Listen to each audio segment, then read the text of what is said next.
Let's spike crime की कहानी। असल में सतीश राजे दाऊद गैंग का पूरा फाइनेंस का काम देखता था। वो गाड़ी में बैठकर इंतजार कर रहे थे। वो गबली को पल पल की खबर देते थे कि कब सतीश राजे घर से निकला, कब वो घर वापस आया और तमाम जानकारी। तो जो कार सतीश के कार के पीछे लगी होती है उसमें से दो लोग उतरकर आगे आते हैं सतीश राजे की कार की तरफ। एक के पास ऑटोमेटिक हथियार होता है और दूसरे के हाथ में हथौड़ा। 1981 से 87 के बीच मुंबई की सड़कों पर पठान गैंग और दाऊद गैंग के बीच जमकर गोलीबारी होती है।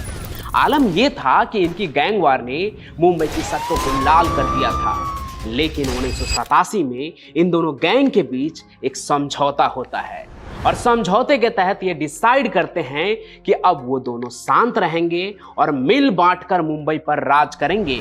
लेकिन ये शांति, ये जो समझौता हुआ था, ये सिर्फ महीने भर ही चला और इसके बाद शुरू हुई एक और गैंग वॉर जिसमें दाऊद के जीजा की जान चली गई और जिसकी वजह से मुंबई के जे हॉस्पिटल में AK-47 से फायरिंग हुई और 2 पुलिस वाले भी मारे गए। लेकिन ये गैंग वॉर पठान से नहीं बल्कि दाऊद का अरुण गवली से हुआ था, जो शुरू हुआ एक आदमी के बड़बोलेपन से।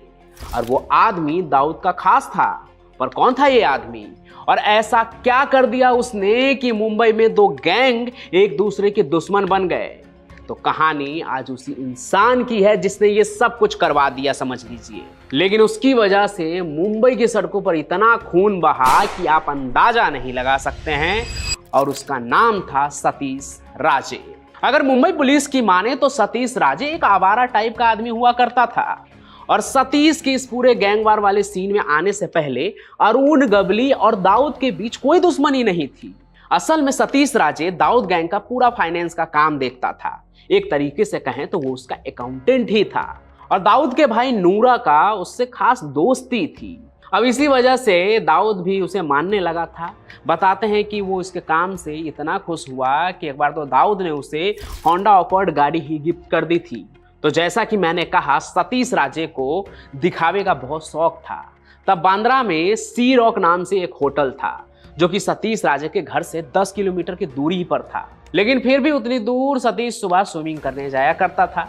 अब ऐसा बताया जाता है कि जो सतीश राजे या उस होटल में स्विमिंग करने के लिए जाता था, उसकी वजह सिर्फ स्विमिंग नहीं थी, क्योंकि ये होटल उस समय काफ़ी मशहूर था। तो चाहे फिल्म के अभिनेता हो या कोई खिलाड़ी हो या कोई भी अव्वल दर्जे का बिजनेसमैन हो, सभी उस होटल सी रॉक में ही जाते थे। तो सतीश राजे का वहाँ स्विमिंग करने के जाने का जो मकसद था वो यही था कि उन लोगों के साथ मिलकर बैठ सके, उनसे अपनी जान पहचान बढ़ा सके।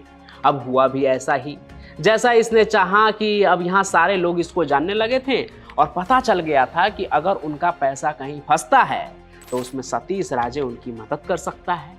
स्विमिंग करने के बाद सतीश राजे सीधा जाता था नूरा के ऑफिस में। असल में इन लोगों ने ट्रैवल एजेंसी के नाम में ऑफिस खोल रखा था, लेकिन उसकी आड़ में ये लोग सारे गलत धंधे किया करते थे उसी ऑफिस से।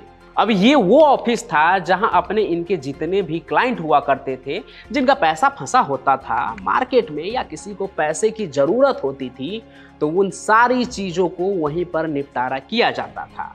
तो हुआ ये कि एक बार सतीश राजे परेल के इलाके में एक बिजनेस लोगों के ग्रुप के साथ बैठा था।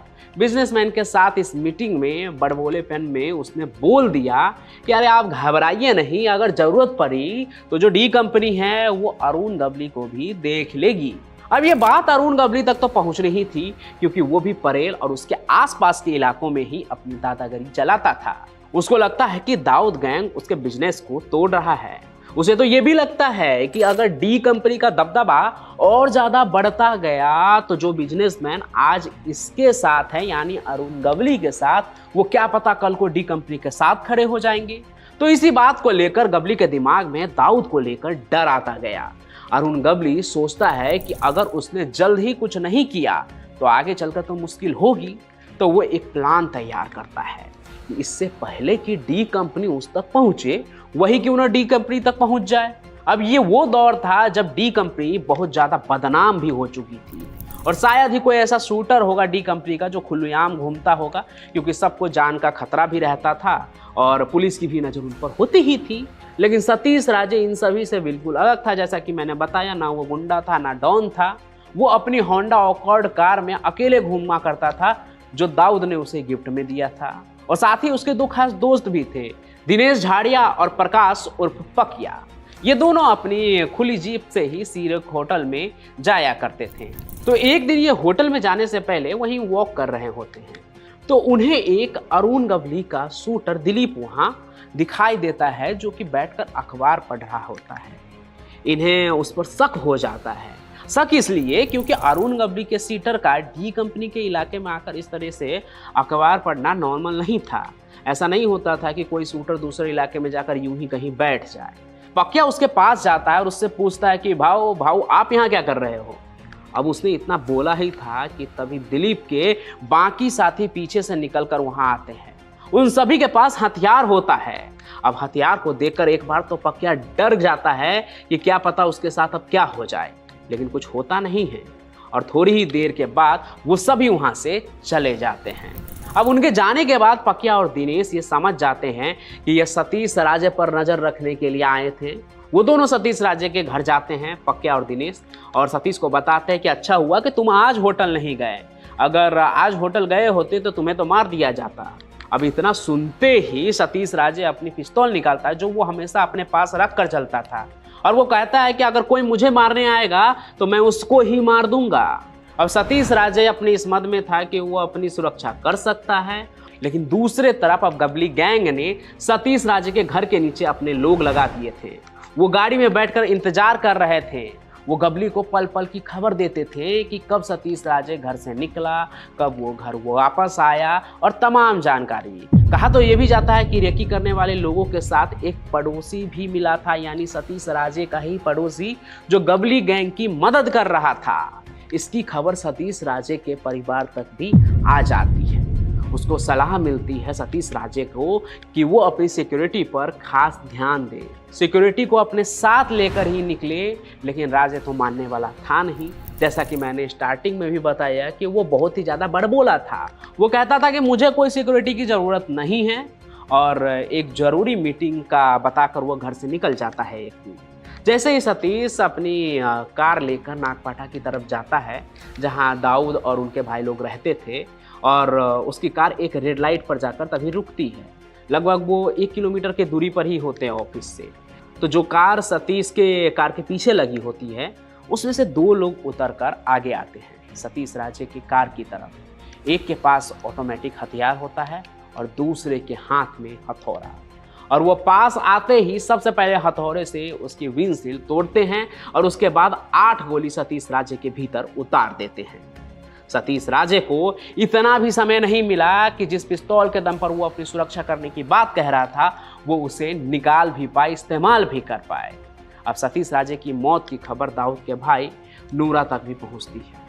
जैसा कि मैंने आपको बताया कि वहाँ से नूरा का जो ऑफिस था वो सिर्फ एक मील की दूरी पर ही था, और ये खबर जैसा ही उन लोगों को लगती है तो नूरा और दाऊद और उनके कुछ साथी वहाँ पर पहुँचते हैं, पूरी घटना का जायजा लेते हैं और कहते हैं कि इस घटना के ठीक 13 दिन बाद डी कंपनी ने अशोक जोशी को मारकर सतीश राजे का मौत का बदला ले लिया। लेकिन बदले की ये लड़ाई यहीं खत्म नहीं होती, ये सिलसिला चलने ही लगता है। लेकिन दाऊद और गवली के बीच में जो गैंग वार शुरू हुई उसके पीछे की कहानी और उसके पीछे जो था सतीश राजे, उसका बरबोलापन, उसकी कहानी यही थी जो अब तक मैंने आपको सुनाई। इन दोनों के बीच गैंग वार शुरू होने की ये कहानी आपको कैसी लगी है कमेंट करके जरूर बताएं। साथ ही साथ आप इस वीडियो को लाइक करें, ज़्यादा से ज़्यादा शेयर करें, हमारे चैनल को सब्सक्राइब भी कर लें। हम फिर मिलेंगे नए सफ़र में, तब तक के लिए आपका बहुत बहुत धन्यवाद।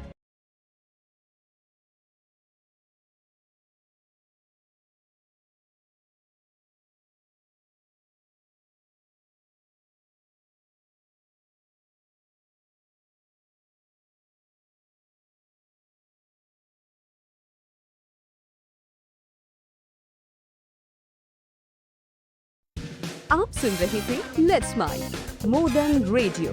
फॉलो कीजिए हमें हमारे सोशल मीडिया प्लेटफॉर्म्स पर। It's time for news, it's time for more than radio, presenting the